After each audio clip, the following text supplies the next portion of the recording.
In this video I am going to show you that how you can download any thumbnail from any YouTube video.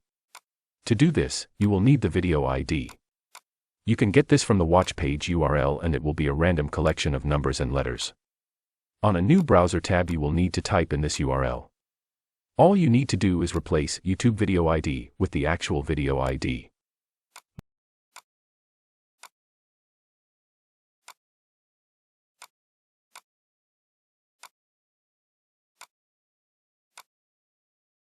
Once inserted, you should be able to press enter or click go and you should now see the thumbnail from that video. So that's how you download any thumbnail from any video on YouTube. But you have to be careful about why you're doing this. If you just want it for your own personal use, say to look at a larger version of the thumbnail and see if there are any good strategies and tactics you can use in your own thumbnails, that's fine. It's when you want to use it for broadcast or commercial purposes. Remember, a creator's video is their own copyrighted material and the same goes for the thumbnail. So if you want to use this thumbnail in your own content, then you should really ask permission from the video creator. Of course, you could use the thumbnails in your content and claim fair usage as educational or transformative content.